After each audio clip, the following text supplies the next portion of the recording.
Hello everyone, I'm Captain Logan, and it's time once again for Page by Page. Today we're gonna look at the penultimate issue of Teenage Mutant Ninja Turtles, The Last Ronin, or as I like to call it, The Dark Mike Returns, and we're gonna see Michelangelo and April attempt to execute her insane plan against Baxter Stockman and getting the Fugitoid head going. Is that gonna work out? I don't know. Have you read the issue? You'll find out if you haven't, because I'm going to read the issue down as I have been with all of these and stop occasionally to make comments.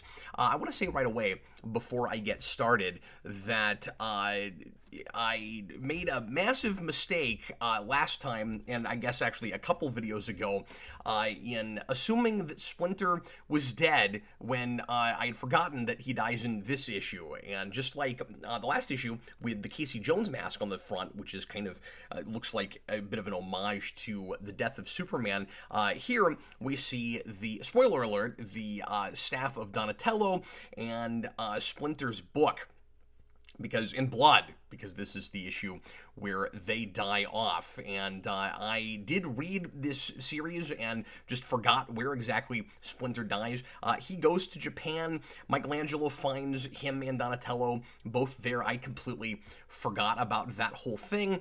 And I've been rereading each issue individually in preparation for this series, but did not read the entire thing on the whole. So anyway, my mistake on that. I'm still a little bit confused about the timeline with the whole business of Casey and April trying to announce to the Turtles that they got married or are engaged. I assume that they must have been married already at that point with the rest of this, but yeah, that's definitely not where Splinter dies because all of that stuff happens later. Let's go ahead and get right into it, shall we?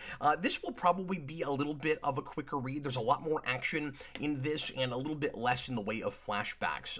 Once again, all of the same major players writing and drawing this book, and we've got Eastman once again doing not just layouts, but at least a page, if not a couple pages, on his own. And this will be the first time we get kind of a flashback inside of a flashback. So let's go ahead and get right into it. Now, April, this is Mike. Are you in position yet? Mike, April, come in. Damn it. I told you guys this was a bad idea. She'll be here, but we can, this is, Casey Marie Jones again, but we can take out those tower guns now if me and my crew circle, and no, I'm going to find another way in. Lay down suppression fire and wait for my signal. So in medias res, right away we are, it says now, but it's a little bit misleading because we've jumped ahead from where we are at the end of last issue, where Casey and Michelangelo clearly have developed a new rapport and have a little bit of a different relationship they did before. And we're going to, pretty quickly after this scene, jump back in time and start doing that nonlinear kind of modern comic storytelling thing that I was praising the book a little bit for not doing much of here or before. And now we're straight up doing that, where we have to kind of get the audience excited about the big action stuff we're going to do later, as if we're worried that if we just open this with the tender scene we'll get here in a little bit with Casey and Michelangelo training, and spoiler alert, this is going to happen here in a little bit, but with Michelangelo becoming her sensei and being kind of her Splinter, that maybe the audience will get bored and won't have enough investment. I will say that it's handled better than in some other things, because this does kind of establish some of the main ideas and things that the whole issue is going to be about, but I still would kind of prefer to just straight up go linear, especially because there's so many flashbacks in this book. We're already doing something of some nonlinear storytelling, if you want to look at it that way. So this is Last Ronin Part 4, and kind of difficult to read with the white on top of this background without any kind of drop shadow or anything, but blood in snow, and I guess that's appropriate color there, white. So anyway, here's Michelangelo, and drop smoke, lots of smoke, but we now, Casey, yes, sensei, when all else fails and you're a ninja, just drop smoke. and fade away. That's a real good-looking two-page spread, by the way. You heard him. Focus your fire on the two gun towers. Let's see if we can take those bastards out from here. The other problem sometimes with doing it this way, let me interject once again, is that, and it's different with different books, but by and large, I tend to get invested in the action, and then once we jump back to play catch up to figure out how we got here, that's when I get bored with that stuff. If we'd opened with it, then I could get invested in the drama from the beginning. But then it's like, okay, I know where this is all going, and I have to watch us get there. But at least the dynamic between Casey and Michelangelo is interesting and engaging, and it does end up ultimately being fun to see how they got there, but I didn't really need to start here. Okay, I'll stop complaining about that now. We're too pinned down. This is internal monologue for Michelangelo. Gotta find a way in, or we're all gonna die on this damn beach. Stupid, stupid plan. And of course, he complained about that at the end of last issue, that April's plan is nuts and does not have a very high percentage of succeeding, but neither did his, of course. And at least this isn't technically necessarily going to be a suicide plan. And here comes the security. Easy. Too easy. And so we've got Baxter Stockman's robots coming after him. Don't get cocky, Mike. And then we cut to Baxter Stockman, who is unrecognizable. He's got all of his flesh cut off somehow. I don't know exactly how he got this way. I assume maybe in some sort of altercation with Hiroto, and then there was an uneasy truce between them. All we know is that he set up, and we'll get all this in a minute, but all we know is that Baxter Stockman set up his security and the power systems and everything in the city, and so he's working independently from Hiroto and isn't part of his whole regime, but is again working with him through an uneasy alliance. Intruders, let me guess, more imbecilic thugs looking for junk to pawn. Eliminate them now. Halt. We're back to halt. I was also going to say that the one way that you can tell this is Baxter, because that has not been mentioned yet, is, I mean, you might guess it because of his robots and stuff, but also we had a flashback before where he had the 3 metallic pieces on his forehead, and he's got that still. Halt! What the holy hell? Prepare to be eliminated. All right, you soulless freak. Let's find out if you're just as nasty on the inside. It's kind of some Millerish writing there, I think. He gets hit. Don't get cocky, huh? Right. Eliminate the intruder. And then he says he's stuck. Don't worry, boss. I got these two. So I said before that Casey is kind of filling the role of Robin from Dark Knight Returns. She's kind of got the Carrie Kelly thing going on, and she's fully embracing that here in being Michelangelo's sidekick, and she also has a domino mask.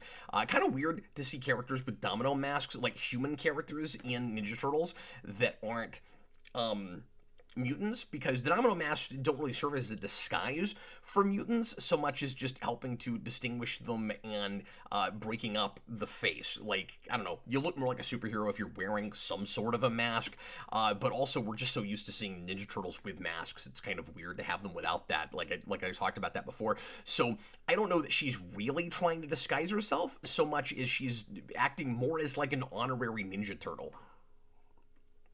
And we'll talk about this more in a minute, but I really like the idea that Casey and April's daughter is not just kind of a 50-50 split between their personality traits, but also because of the way she's raised and the situation she's in, really ends up kind of becoming a Ninja Turtle in her own right, despite not being a mutant, although there's also a little bit of that too, and we'll see what I'm talking about in just a little bit. Don't worry, boss, I got these two. I thought I told you to stay put. You did, I didn't.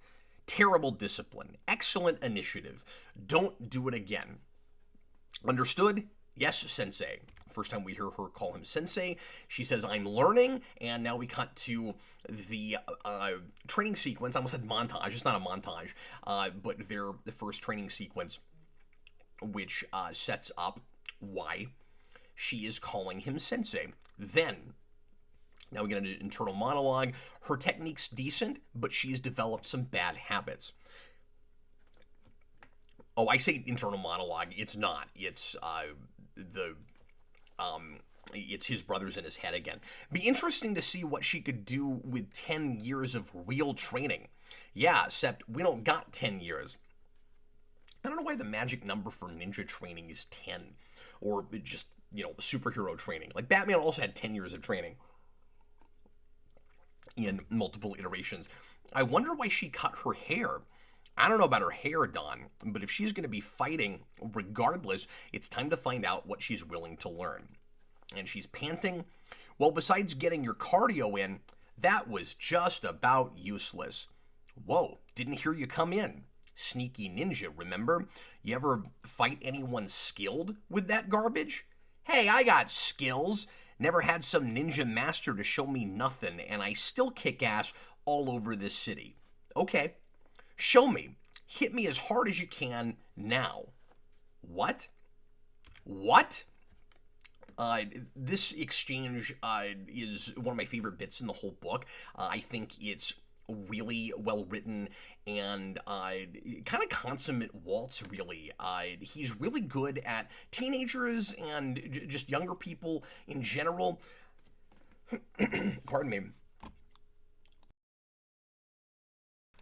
And this all reads real natural to me. Very character-driven, and these characters very much have their own voices. Figures. Nothing but a child pretending to be a warrior. Child? Rrr. Ha, she says, and she tries to kick him. Good thing you yelled first, or you might have completely caught me off guard. Dodge this. Your legs are weak, slow, but not as slow as your fists. What? And he throws her, which allowed me all the time in the world to do that. I wouldn't get up if I were you.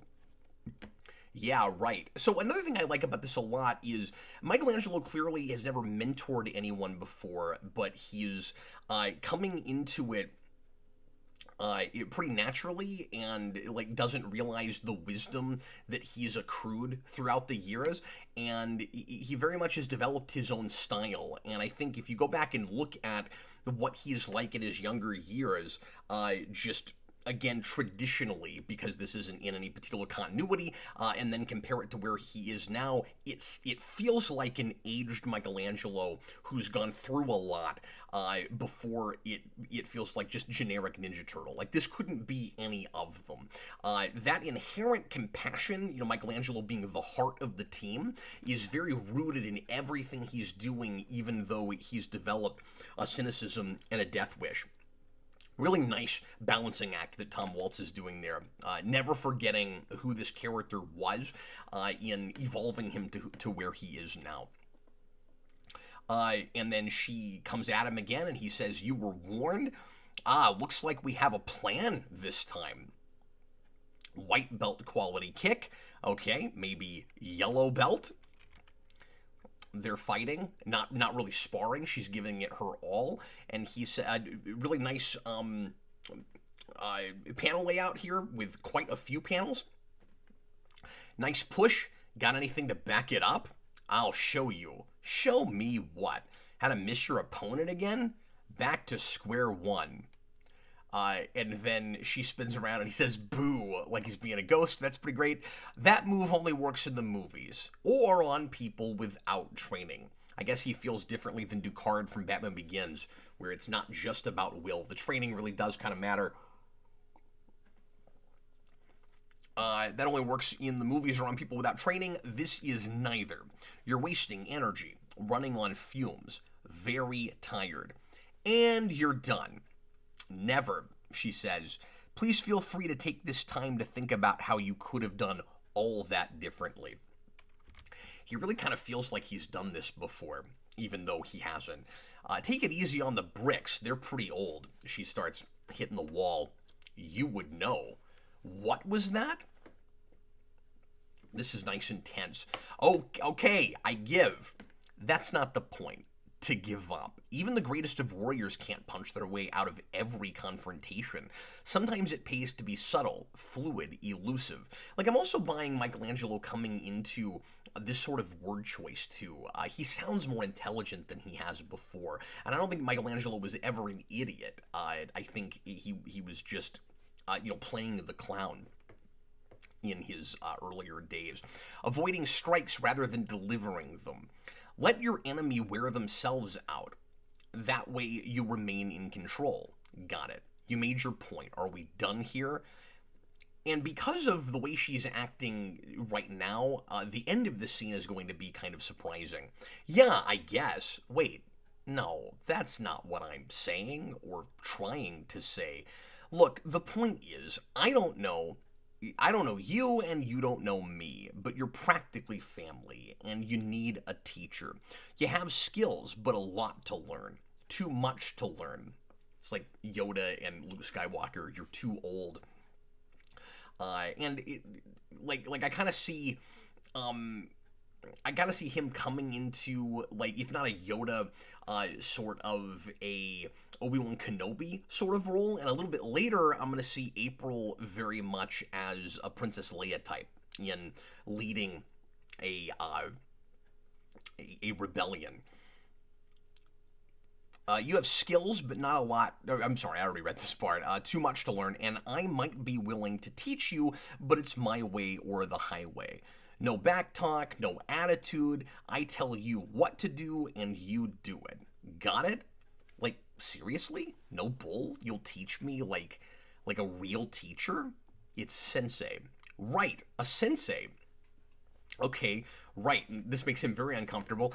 She's not just hugging him, but kind of like kissing the front of his shell. We'll start first thing tomorrow. It's a really tender scene. I love everything about the writing there. And like I said, one of my favorite scenes in the book. Thank you, Michael, Sensei. Yeah, no problem. Now, get a haircut. Ha, haircut. Good one. Get a haircut? Seriously?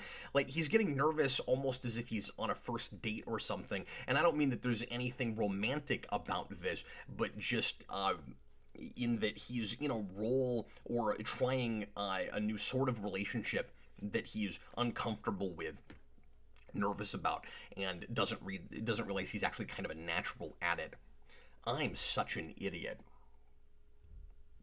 Well, I think Splinter would be very proud of you, Sensei. April? I was just... How long were you watching?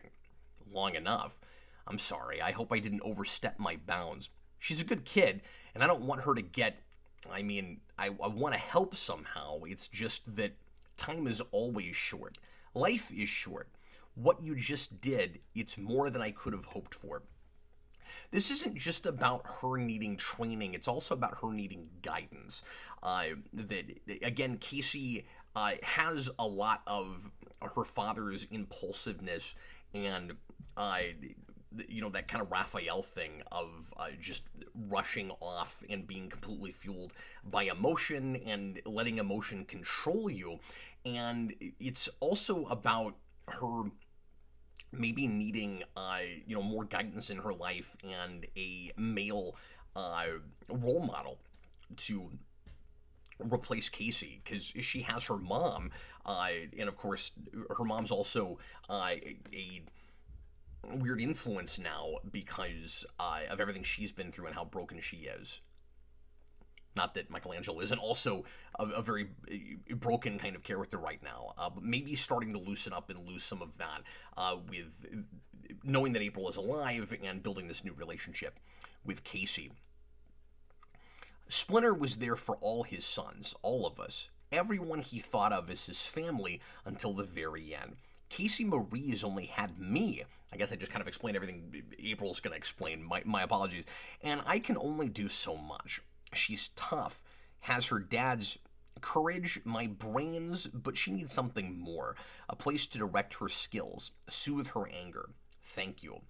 It's also important to note that she's been trying to do the ninja thing on her own. and is now getting guidance from somebody experienced who was trained by one of the great ninja masters. And speaking of Splinter, like one of the things this has over Dark Knight Returns maybe is a supporting cast of people that are Batman, in this case, Michelangelo, is able to talk to. That also makes it more of a Ninja Turtles thing than something like a Batman thing, of course, because even though he's by himself, you've turtle stories are always to some degree kind of about teamwork. So I don't mean to say that this is better than Dark Knight Returns because of that, but I think in some ways it's maybe a little bit more fun to read because of that. For me, anyway. And speaking of Splinter, you never finished telling me what happened in Japan, Mikey. I need to know. Because every time we get together, it's all about jumping to flashbacks drawn by Kevin Eastman. I know, I'm sorry, it still hurts so much. Everything does. But your family, you should know. Once the plane landed in Japan, my memories, again, all look like Kevin Eastman artwork. And so do yours sometimes, April. I ditched the cargo hold and made my way out of the airport without being seen and headed for the countryside and to Clan Hamato. I didn't have much to go on, a crappy map and some stories Master Splinter told us about the clan's village over the years. All I knew for sure was that's where I'd find Father and Donnie, and that I needed to move fast. But the snow was building, and after a while, I was pretty sure I was completely lost and ready to give up when I saw lights in the distance. That's very convenient.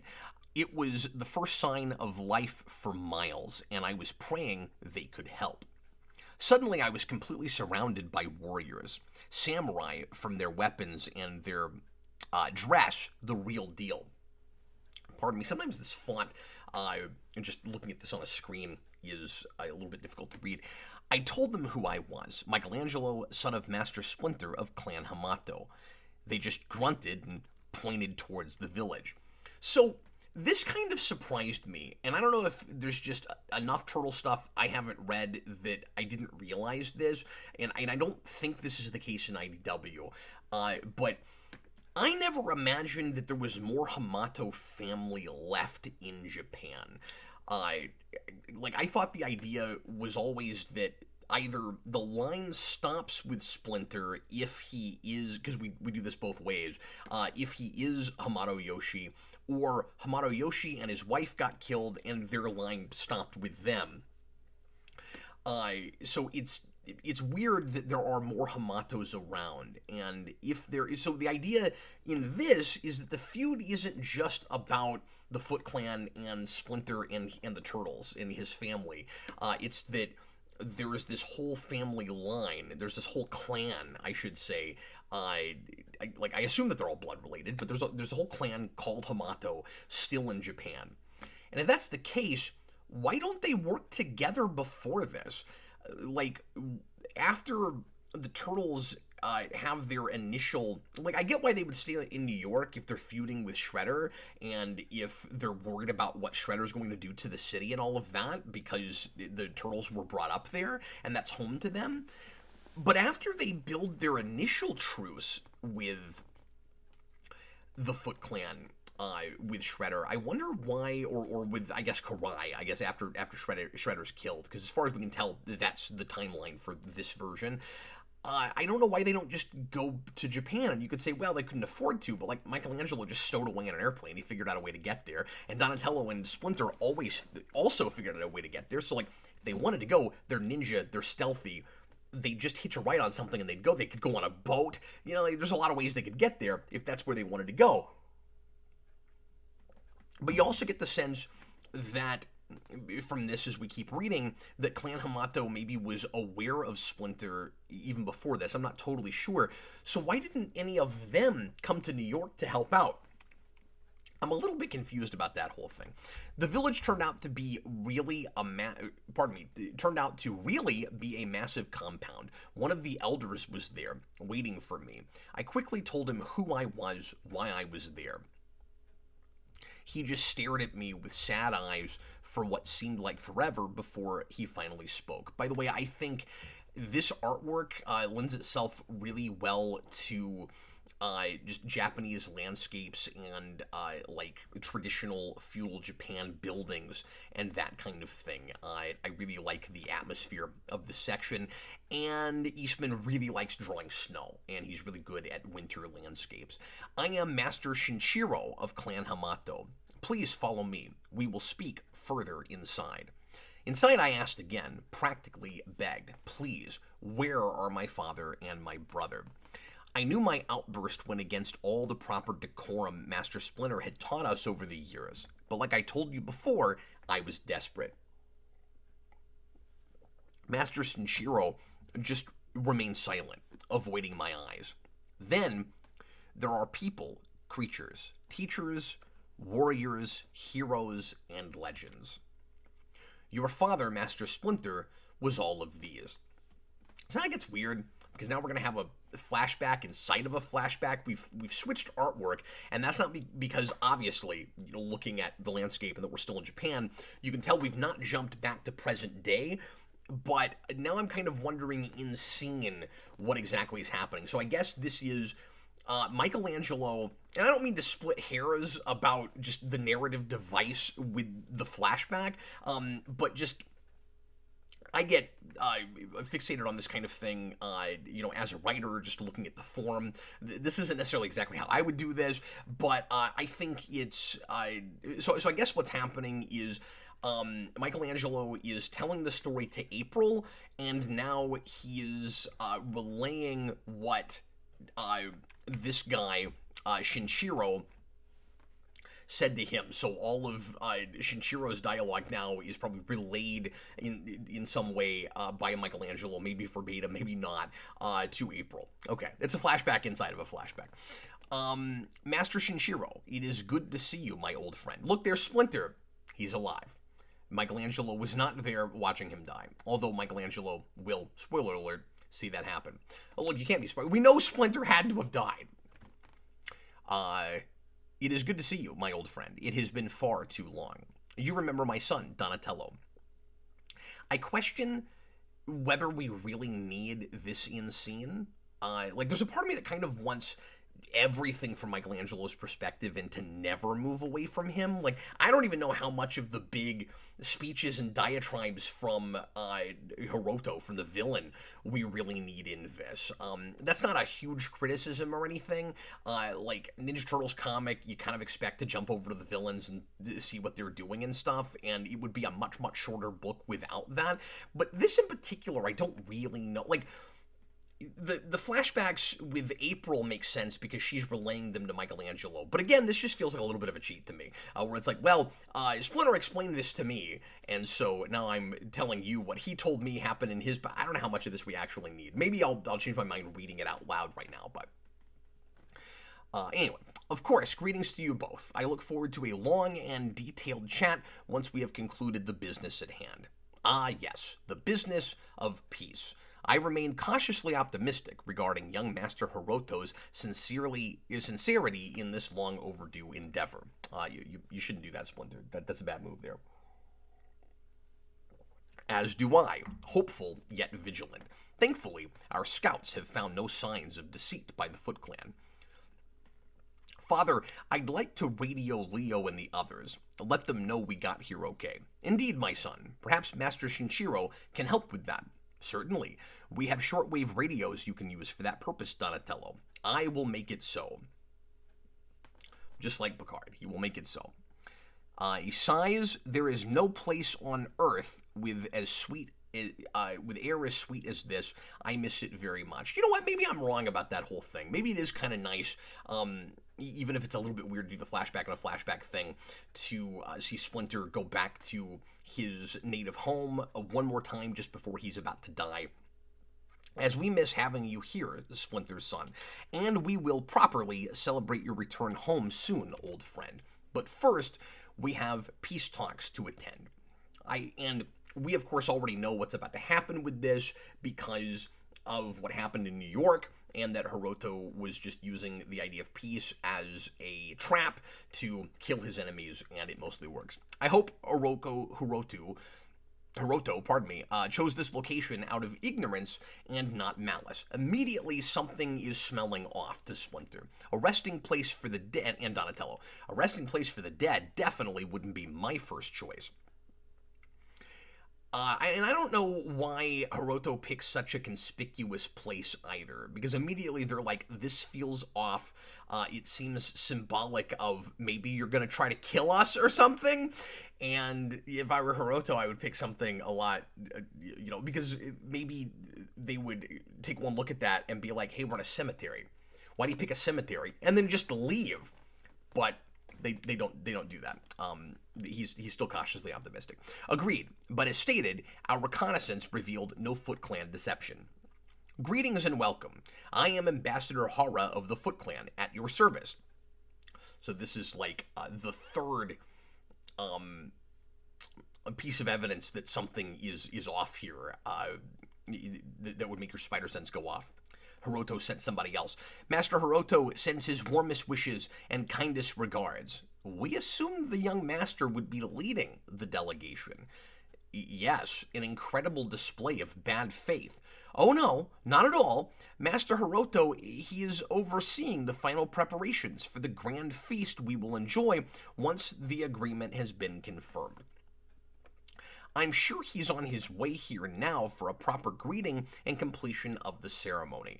I could see the complaint, and I'm on the fence about this, I just thought of this. I could see the complaint that Hiroto his deception is so thinly veiled that Splinter and Donatello, or Splinter and the Turtles in general, might kind of look a little bit idiotic falling for it and getting killed the way they do, which could make you wonder how they've survived so much up to this point. It might read a little bit like they die this time because that's what has to happen for the premise of this dystopian futuristic epic. But I noticed you are all armed. That was one of the conditions of the gathering, to celebrate peace with no weapons. I do not recall agreeing to that, that's Splinter, but these are merely ceremonial decorations, if you will. Regardless, we shall stand over here until your master arrives. Then we will conclude our business. No, wait, please. Let us finalize the terms now before Master Hiroto arrives. After all, we're all here for the same reason, yes? So I don't entirely understand why Hiroto does this, because he is going to show up anyway. We shall wait, says Splinter. So he's not going to negotiate with an underling. Again, the negotiation's kind of pointless because Hiroto is just going to show up and murder them all anyway. Spoon Dude in the comments, welcome, says, I will never get used to seeing a Ninja Turtle without his mask. Yeah, I was talking about that yesterday. Me neither. Especially when you have several all together, because just like when they all have the same color mask or they're in black and white not holding their weapons, you can't tell which is which. Please be reasonable. We're humble servants of our master. We only speak peace. As do we. This war has lasted generations. A few more minutes will not matter. That's really consistent with the traditional characterization of Splinter, that he's always real patient like that. Ha! So, the prodigal mutant returns. Welcome home, Rat. This is Hiroto. He's there. Why did he send the underling? I don't understand that. This guy's kind of an idiot, which makes it a little bit problematic that he manages to kill everybody. Although I will say, I do like that. I meant to say this in an earlier video, but I do like that Michelangelo has a personal beef with Hiroto, and that the big villain of this piece is the same character that destroyed his family, that killed most of the characters we know, so that it's not like, Karai does that, goes in a coma, and then years later now we're dealing with her son, who we've never dealt with before. So I like that the personal stakes are there, even if I'm not real impressed with this character. Welcome home, Rat, or should I say pitiful, deluded fool. How easy it was to get you here, only for you to learn you've wasted your life and that of your disgusting mutant spawn on a thread of false hope. Tell me, rodent, have you heard anything from your family in New York? Ha ha ha. maybe you can see why I said yesterday it would be so much more interesting if this piece, this attempted piece, was actually genuine in the first place, and something changed Hiroto's mind, or he got corrupted by power. He's so one note, and I don't know. That's the big disappointment for me with this book. Ha! Says Splinter. And again, I don't mean to repeat myself. I get the point of making him, undisciplined and the petulant child of Shredder that learns all the wrong lessons from the way Shredder ran things, or grandson of Shredder, I should say. But I still think he could be more interesting than he is, especially reading it through this time with you guys. Oroku Hiroto, while you still breathe, you will call me Master Splinter. I like that. That's some pretty good melodramatic comic stuff. I call you Hellbound, where the rest of your revolting family awaits. Grand warriors of the Foot Clan, attack! No mercy, my son. Make them pay for this treachery with their blood. This is again, very traditional, old-school Splinter, and IDW characterizes him this way for the most part as well, but this is like issue 1 Mirage Splinter. It's the righteous vengeance. He's not Zordon. It's not just self-defense. He is now with his code within the rights to just take heads off at this point. We should have never trusted him. Another Oroku liar. Now Donatello's talking like Michelangelo was earlier. I would not have brought a weapon if I trusted him, says Splinter. And even at their worst, Hiroto's predecessors always acted with honor. Is that true, really? I guess it's conveniently easy to say that when this is its own continuity, but I wonder if that's true of Shredder. Always acted with honor. All right, let us teach this young upstart what that means. Ah, yells Donatello. I love his getup. By the way, I think there are action figures now of Last Ronin with some of these really cool, like samurai getups. If you choose not to stand aside, I'm sure they're expensive, but I'd kind of like to get my hands on them. If you choose not to stand aside and allow me access to your master, I will cut my own path. I don't know if we ever see a Splinter panel this brutal.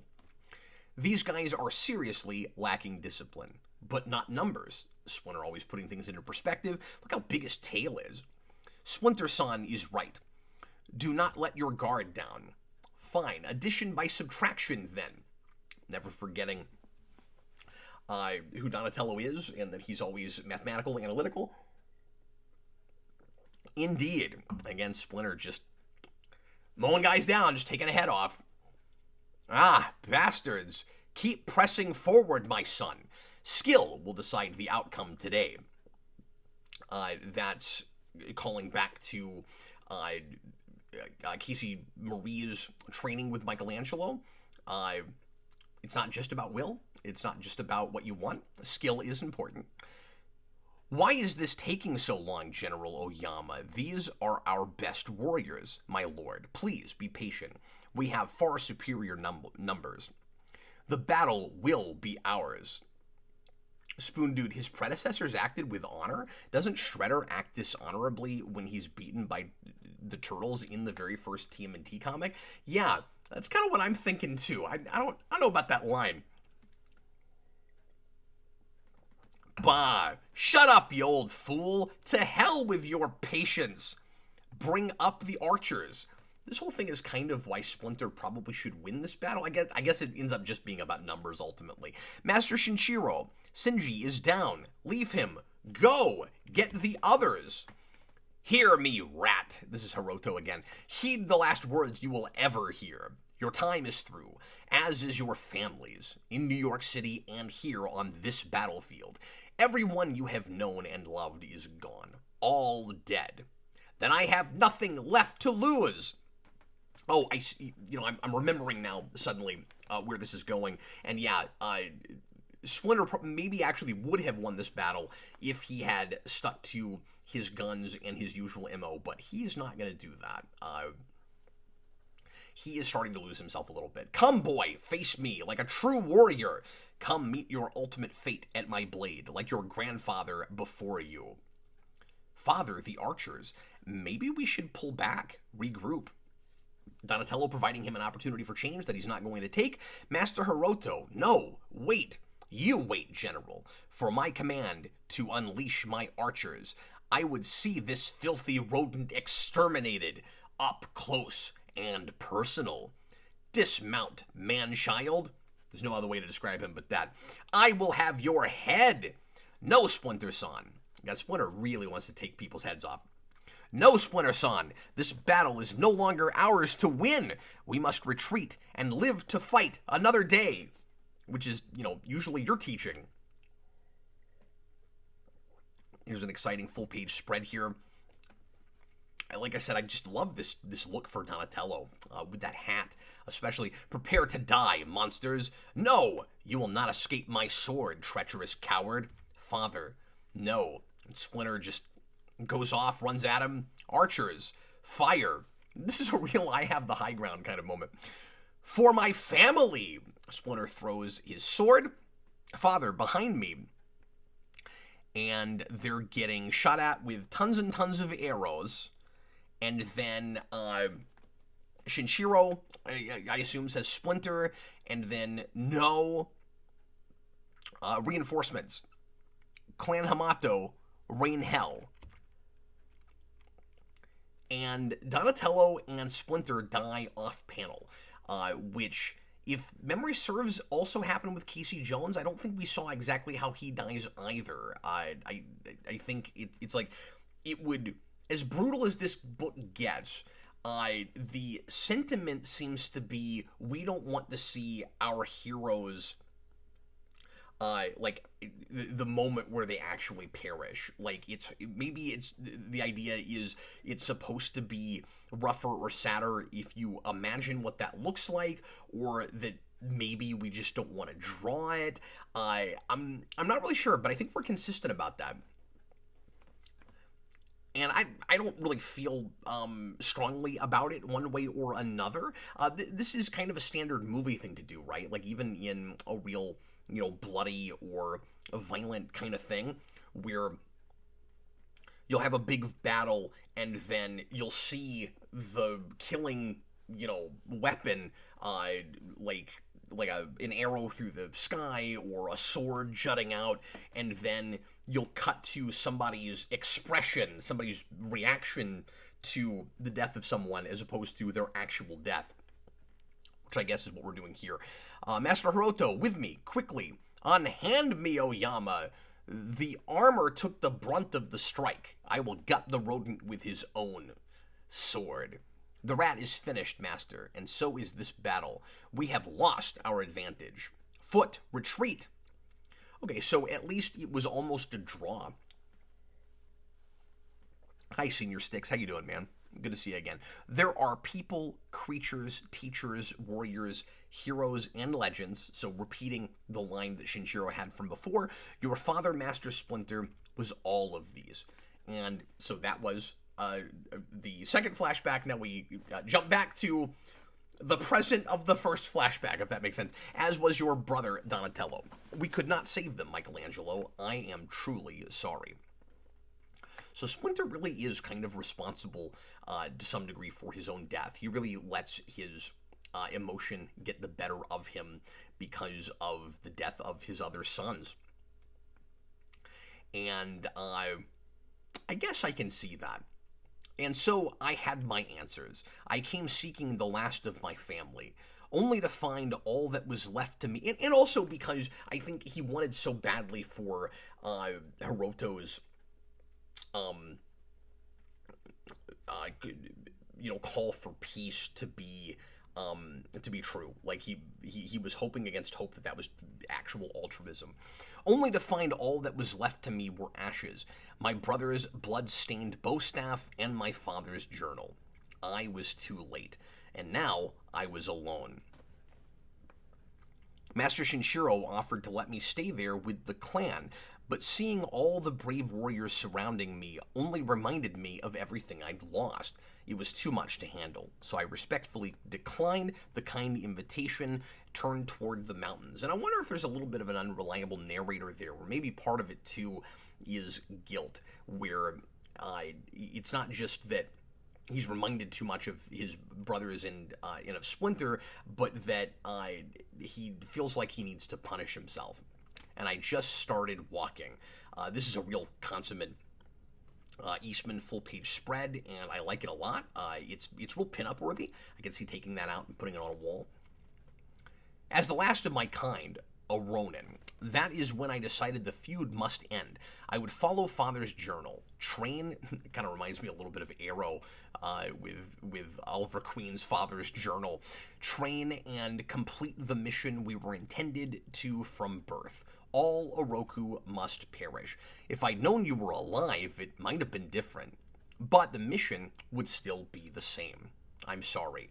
Okay, so I'm kind of going back to my questioning from the first or second video, I forget where I brought it up, of the title, The Last Ronin, because again, I was remembering it kind of wrong, because I questioned that initially, and I said, I don't know if Last Ronin makes a lot of sense, because like they'd each have to, or at least more than one of them, you'd have to be able to call a Ronin. And then I was like, well, if they spent any time without Splinter, where they didn't have a master, then maybe that it makes sense. But they didn't really, it turns out.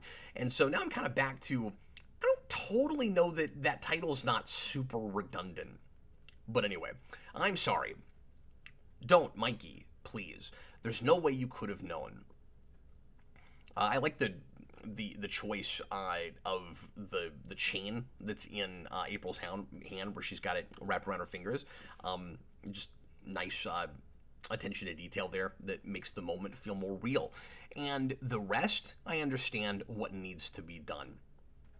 I'm kind of glad that we don't have to read a big argument between April and Michelangelo about April's modern sensibilities about killing.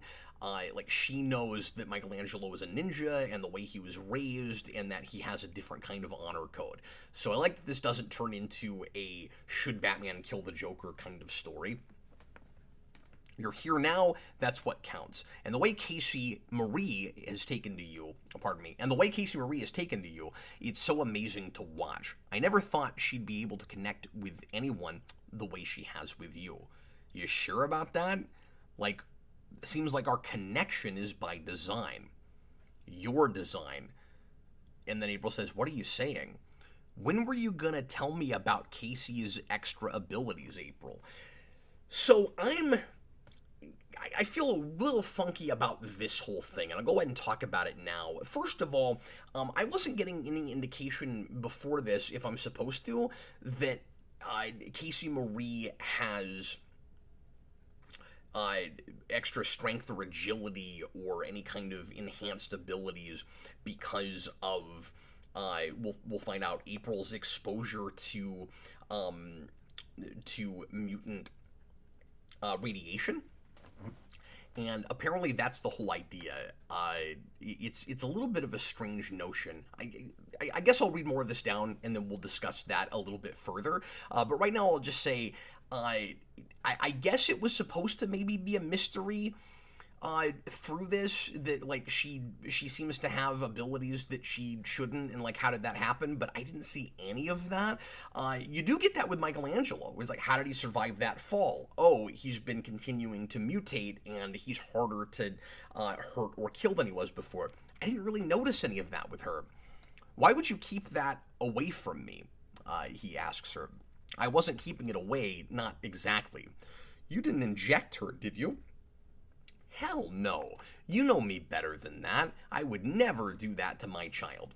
This bit's a little bit too melodramatic for my taste. Especially with her facial expression. I've run thousands of tests since she was born looking for the origin. As far as I can tell, trace amounts of the mutagen DNA were passed on from her birth parents, who happened to have nearly lifelong exposure to it from the company they kept. What? Wait, seriously? Us? We contaminated all of you? You didn't know, we all didn't know. Look, she's basically normal in all aspects other than strength and speed and her healing ability. This is a place where this, weird way reminds me a little bit of Old Man Logan, where it's like, here's the ultimate consequences of something that you've, some, like, not supernatural thing, but some kind of like scientifically advanced thing that you've had in you for a long time. So like, here's what happens if you have like animanium in your system for years and decades. And here's what happens if you've been hanging out too much with a Ninja Turtle. Also, of course, for too long. Also reminds me a little bit of like classic Lex Luthor with his kryptonite ring, and that starts to kill him. The weird thing with it here is it doesn't actually affect Casey and April, just their children. And I don't know that makes a whole lot of sense, right? Like the mutagen, because I would assume that it's the same properties of the mutagen passing to them from the radiation. So you'd think that it might enhance them a little bit also, and then they could pass that to their children. But the idea that it totally skips a generation, that like they're irradiated, but they never suffer any kind of ill effects whatsoever, and then pass it to their kids, and their kids get superpowers? That's a little strange. I don't know about that. She's aware she's different, but I haven't... Hi, James Curry. How are you, man? She's aware she's different, but I haven't told her everything. Not yet, at least, but soon. Until then, I need you to keep this between us, okay? Yeah, sure, our secret. James Curry asks if mutagen is radioactive. Yeah, I think it is. It's always portrayed as, kind of glowing like it's radioactive, and it's supposed to be in a parody way the same stuff that blinded Daredevil. If you go back to the first issue of Mirage, when we get the origin, it's the truck that blinds Daredevil. The same stuff from that gets in the sewer streets and then irradiates turtles and makes them Ninja Turtles. So yeah, I mean, I think it is radioactive. So it's an interesting idea that I guess I could maybe buy, that it would affect people by long exposure. But again, it's just kind of strange that it only affects their kids.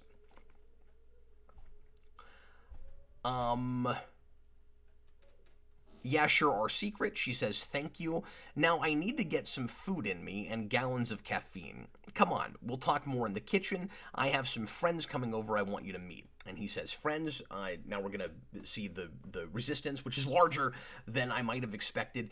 So the other thing I want to mention about this is, I don't know why she doesn't just tell Casey where her powers are coming from.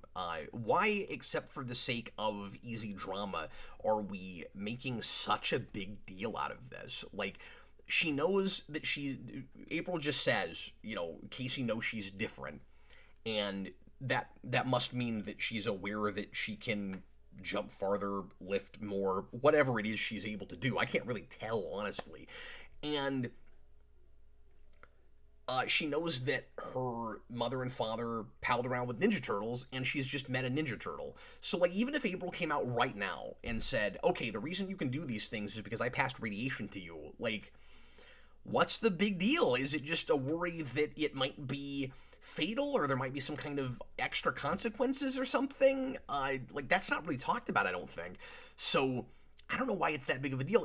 It's a little bit like the issue I had with the first Ant-Man movie, where it's like, why doesn't Hank Pym just tell his daughter what happened to his mother? And like, even that I understand a little bit more than this, but things like that sometimes play to me like just an easy way to manufacture drama, some interpersonal conflict. What friends? Okay, so now we get your kind of meeting to take down the Death Star scene. Spoon Dude, the turtles being radioactive and just irradiating Casey and April for years is a very odd idea. He agrees with me, and kind of gives me unpleasant flashbacks to Spider-Man Reign, where Peter's radiation gave MJ cancer. Yeah, that's a good call. And it also just seems really unnecessary here, because unless there's something I'm forgetting about from the last issue, I don't know that we do that much with with Casey Marie having powers. Maybe it's just taking the Ninja Turtle idea way too literally with her, where it's like, well, the Ninja Turtles, you know what, we actually do talk about this a little bit. I guess this is probably why we'll do that. I'm jumping ahead right now when I say this. There is going to be a line later about how the mutagen is the thing that makes them a physical bloodline now. Where they're not just, like, figuratively family because of everything they've gone through together, and, you know, their relationship is stronger than even blood.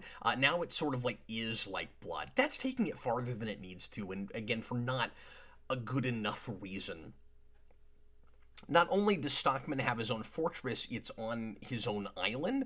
Okay, so I'm already almost an hour in. I think this one will be shorter than last time, but we have just a few pages left, I think. But we do have a big action scene we got to get through, so I will stop halting myself as often. Yeah, Roosevelt Island in the East River. I'm sure I mentioned that. I might have made it Lairdman Island. From the Ninja Turtles movie. No, you didn't. I would have remembered that. This is something of an odd exchange. He sighs, whatever. Go on, Commander Avalon. Okay, we have rafts with cloaking devices to get the squads in position on the island shoreline completely unseen. And we have years of surveillance. He has security, but it's fairly limited. I honestly believe he thinks no one would be crazy enough to mount a serious attack. And the Stockman on his own island thing is also a thing that Waltz does in IDW, and he's characterized quite a bit like he is in that book, where he's a survivor, he's always using people, he'll create alliances and truces with psychopaths and dictators in order to further his own causes, and even though sometimes it leads to him losing body parts and things like that, he manages to continue to survive. And I like the idea that he's one of the only characters left in the future. Everyone stay down. Keep firing on those gun towers. Stockman has got every damn square inch of this beach zeroed in. This is another place where we're going non-linear, and I don't know that we really need to. We're going to intercut back and forth between planning this battle and seeing this battle. Yeah, but we're sitting ducks if we don't get moving. What's the plan now, Sensei? Alert, Your Highness. So I guess this robot likes to refer to Stockman as Your Highness. Alert, Your Highness. There are dozens of life forms converging on the security wall. I suggest you, annoying flies. I like that word choice. Flies. Because this is a Baxter Stockman that doesn't turn into one. Nothing more than useless thugs. My guardians will deal with them. Doesn't matter if Stockman thinks it's serious or not. We don't know what kind of soldiers or weapons he has to repel an attack. And what if he calls in Hiroto's whole army of idiots? Trust me, there's no love lost between Stockman and Hiroto. They both consider each other annoying necessities to their sick schemes. That's April talking. Stockman's only gonna ask the Foot for help as a last resort, if even then. Which should buy us time we need to take control of the situation. Once our teams hit the beach, they'll lay down suppression fire from various key positions. Stockman won't know which direction the real threat's coming from. Sort of like my surprise that that there's a whole Hamato clan that's like big enough for an army. I'm also kind of surprised by the way we're introduced to April, that she is connected to this whole big underground resistance that has a lot more resources than I think we were led to believe she had before. We have our own direct communication system set up, so we'll be able to keep tight with all our movements as the rest of the plan comes together. We got nothing but static. We're working blind. We got this, Sensei. Everyone knows their objectives. Okay, so I'm going to backtrack for a second. I guess it would have been kind of boring to get all this exposition about what the plan is going to be and then do the plan. So I guess I do kind of get why we're cutting back and forth non-linear. My real complaint about that is just that on a first read, it's not immediately super clear that we're cutting back and forth from just a few hours before and ahead, because of panels like right next to each other like we have on the top of the page here. That's the bigger issue with it. Listen up, the main doors are too heavily armored. Your second objective's 100 yards that way. It's funny that Michelangelo's head is blocking part of his word balloon. Follow Casey and throw everything you have for covering fire. Let's roll, she says. At this point, we should be clear to blow the main doors on the south side and the smaller ones on the north, east, and west side, since we'll have completely overwhelmed any exterior guards or remaining robot defenses. There's too many of them. Pull back for a clearer line of fire with the heavier weapons. Yeah, I'll admit that this cutting back and forth is working better on this read for me than it did when I was preparing for this. There's no way we can take out the doors now. With the gun towers knocked out and the key doors blown, half of each squad will be ready to go, will be ready to go through the doors, while the rest head over the top. If there are any difficulties with the doors, we have secondary wall breach options here, here, and here. Damn it, we've lost too many to those tower guns. We're running out of options. What should we do? Spread out and keep the suppression fire up. I'm going to go deal with those guns, and then we'll figure another way in. Let me come with you, Casey says. No, you need to protect and guide your crew, and keep trying to reach your mother. I really like that growly expression on his face at the bottom of the page there. With all teams inside the compound at this point, the Stryker Airborne Squad, well, Waltz has really thought through all of the battle strategy with this, and he seems to really enjoy writing these kinds of scenes, which I think is, and just battle stuff in general, these kind of, three-pronged battles. He really likes this kind of stuff where you've got like three different factions that are all against each other. So it's not just the Turtles versus Hiroto, but it's also the Turtles versus Stockman, and Hiroto is ostensibly on Stockman's side, but then that could maybe break down. You have the same thing in IDW with Waltz, with Krang and Shredder, and that becomes a big three-pronged kind of battle. And I think this is the reason that during Waltz's run, I wasn't as keen on the big long Triceraton arc as some of the rest of the stuff, just because it got a little bit too bogged down with all of this military battle strategy stuff, which he's really good at writing, but my eyes kind of glaze over a little bit. It's not my favorite kind of stuff to read. It starts to get a little bit too much into like G.I. Joe territory for my taste, as well as make sure we cut enough of the power systems in order to repel a counterattack while we complete phase 2. Mrs. Jones, I appreciate that he remembers that she was married. Mrs. Jones will pick up the briefing from here. Damn it. Airborne's sitting ducks for the remaining gun towers. Stupid attack plan, stupid. He really does not like anything about this plan. This should help them get on the ground. Now to figure out how to keep this from becoming a complete massacre. We have like our 17th explosion in this series, and of course cool turtles don't look at explosions. Get down in the courtyard and take positions. With everything knocked out as Commanders Avalon and Zaragoza laid out, I'll be rolling through the main gates in the AFV, heading straight for the largest generator.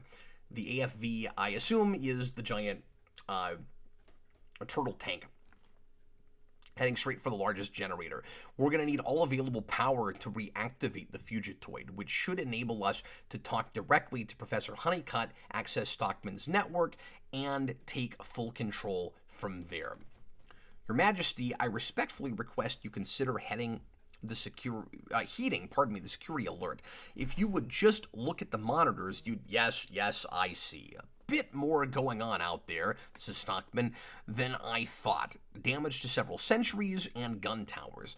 Not a bunch of thugs looking for scraps to sell as I suspected. Wonder if Hiroto put on his big boy pants this morning and is trying a power play. Bah! Fire up and send out the Mousers. That will put an end to this foolishness. I guess there's a little bit more dialogue, a little more words in this issue than I was giving it credit for earlier, because I was like, oh, we got a big battle scene at the end, but I forgot just how much exposition about how this battle is gonna be waged there is. What the? And then there's a kablam. Look who I found. Sorry, I got hung up getting across the river. Got stuck on the bottom. Oh, that's unfortunate. By the way, did I ever tell you how much I freaking hate Mousers? That's fun. Get in. We're going inside. It is really kind of surreal to see April not just like leading a big battle, again being kind of the Princess Leia of this revolution, but also just driving a tank and having like a tank helmet. Get in. We're going inside. I hacked in long enough to locate the mainframe. We need to get Honeycutt out of there. No, you open the door. We'll be right behind you. Casey, follow your mom tight with the team, and I'll take the rear. I want to make sure there's no other surprises out here. All right, but hurry. Hiroto's got to be hip to us now. Clock's ticking. This does a good job of not feeling like an interlude battle, but is, very connected to the central conflict with Hiroto. And of course it is anyway, because her whole plan hinges on this Honeycutt thing working out so that they can go up against Hiroto. But I like that he is not just sitting on the sidelines and he gets involved in this. Blam! My readings are off the charts. The main power source and mainframe are right through here. Who the hell? Stop them! Let's go, Professor Honeycutt. We have a world to change, and we've only got one shot to do it. Just need to make space, and in you go. Now, lots of power. So she's trying to get him online. Honeycutt, here? Fire everything. Kill them all. It's also really surreal just seeing Stockman like this. But bring me that robot head. Again, this is all real intense and exciting, but we're not forgetting the natural ridiculousness of Ninja Turtles. Come on, Professor, you've been in the dark too long. They're gonna kill us if you don't. Oof. Stockman's throwing everything he has at us. Watch your backs. Come on, Honeycutt, it's now or never. What do you think you're doing? Saving the world. But first, this is for my husband. So she punches out Stockman. Damned woman, I nearly felt that. You look like RoboCop. I don't know that you can feel much of anything. James Curry, Senior Sticks, is this Turtle Star Wars? Yeah, there's a lot of Star Wars in this particular issue, absolutely. James Curry, I mean, it's kind of like the 2003 episode, Same as It Never Was. And I don't know that show by episode title. I'll finish you all momentarily. And I also haven't seen every episode of that, so I don't know if I've seen that. But not until I secure my prize. And he's still saying, you shall not pass. I still don't know how I feel about that choice. You shall not pass! No, stop. You shall pay for my family, for my friends, for everything. It is appropriate, I guess, for Fugitoid to get this real big heroic sacrifice moment, even though we haven't seen him through this book, and he's just been kind of in the background as, a head that we're not totally sure even still has his consciousness in it, just because he's, like I was talking about in an earlier video, he's an early creation of Eastman's, I think, and is there from the very, very beginning in Mirage. So now we get this insane explosion, and she says, goodbye, Zayton Honeycutt, thank you. Everything's powering down. Baxter's dead. So we've got this big nanobot swarm. That's what all of the tentacle-looking things are. Nanobot swarm, Honeycutt is in control now. So he is kind of dead, but he split his consciousness all through these nanobots. I'm getting word it's happening all over the compound and starting to affect the city, too.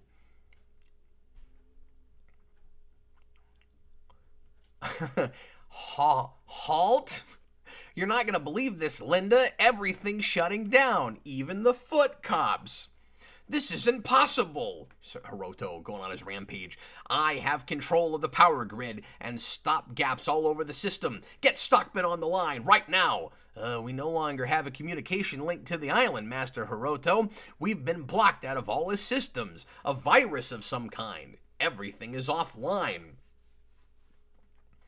Sound a full tactical alert. I want everyone and everything with a weapon in this tower now. And I want, well, I don't think they'd all fit there, really. I mean, it's a big tower, but... and I want Stockman standing in front of me within the hour. For rock bottom, Hiroto's next. The bum? And then she says, whoa. I feel like this panel, so we're right at the last page. I feel like this panel, this is a weird complaint, but on the bottom right there, almost wants to be larger. I don't know, like, it looks like it could almost be a full-page spread all by itself, but it's setting up the surprise of this last page. I think we won. I mean, I guess it's not really a surprise, but just it's setting up that we're getting a big full-page spread. And this is, I guess, the first time we're not setting up some big surprise Turtles fan service thing. I think we won the battle, not the war, and not at a price I'm willing to pay anymore. So yeah, not really a cliffhanger so much as just a natural transition into the big climax that we'll get into in the last issue. But yeah, first issue, the big reveal at the end was the turtle we're looking at is Michelangelo, and April is there. And then in the second one, it was the Futuretoid head. And then in the third one, it's, oh hey, there's a big turtle tank, because, we treat the turtle van like the Batmobile. It's a big deal when it shows up, especially if we haven't, had one. And then now, it's just, we're finally going to go storm the tower. I think we could have had maybe a more compelling last page than that. But anyway, so overall, this is still really fun to read and still pretty great. But I'm... certain things I'm not the biggest fan of, and it starts to bring it down just a tad, right? Particularly, I mean, I've complained about all the things I have to complain about, but particularly just with Hiroto not being an especially compelling villain, and with the radiation thing is kind of a strange choice. But anyway, so real soon, probably tomorrow, I'm going to come back and read down the last one with you and make some comments.